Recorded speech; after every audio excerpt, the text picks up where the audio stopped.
मथे ते अंग्रेजी फैशन वारा बार पर महबूब जी सुन्नत आए इनका हिसाब किताब त पोवल तो वने पर ही दिसण में महबूब जो गुलाम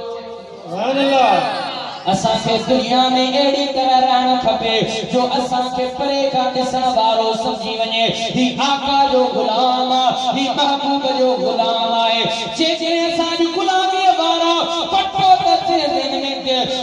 गले में मधोवा त महबूब जे गुलाम जेड़ा कम असा के करण खपन हाने या महबूब जी गुलामी केर सेखारे असा के दिल में मोहब्बत आका जी जरूर आए पर असा के दाढ़ी नथी बने असा के पटको न वने असा जे अंदर नमाज जी पाबंदी नथी थे फजर पढ़ोदा सजो डी नमाज छुट्टी थी वई त आका जी गुलामी सेखारे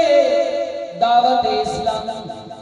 जने दावत इस्लामी में अची वयो त दावत इस्लामी के बुधायो त आका जे गुलामन जा कम ही न जे करे तो पंजो नालो आका जे गुलामन में लिखया है छडियो वा त हाने चेहरे पंजे के आका जे गुलामन जेड़ो बना हूं जे आका जो गुलाम ऐ महबूब अलैहिस्सलाम जे अखर जी खदान नमाज न पढ़े ओ अदा जे करे तू दावत इस्लामी में आयो आ जे करे महबूब अलैहिस्सलाम जी गुलामी सिखण लायो आ त पंज वक्त नमाज पढ़ छो जो महबूब जे अखर जी खदान नमाज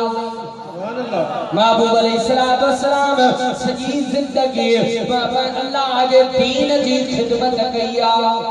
अल्लाह तबारक तआला ने हबीब अलैहिस्सलाम के ताइफ के मैदान में नाजुक जिस्म मुबारक उन जिस्म के बारे में छाते वने केड़ा लफ्ज बयान कया वने जी तारीफ खुद खुदा करे पर काफरन उनके पत्थर हणी करे महबूब अलैहिस्सलाम जी नाले पाक सिका अर्श का मथे बने वो रत में आलूदा थी वैया ओ महबूब जा गुलाम तो नेकी जी दावत मानन के केतरी दिया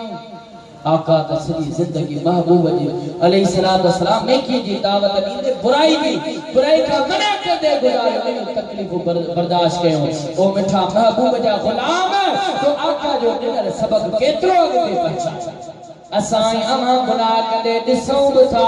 खबर कोने न झलीदा सी रुक जी दो पर नता झलियो चलो कयामत जो दी थी दो जेडी मल मीज़ान ते सबरी के घुरायो वींदो जेडी मल असा जे अमाल नामो तोरियो वींदो उते खैर ईंदो की मज़ारात को पंजे अमल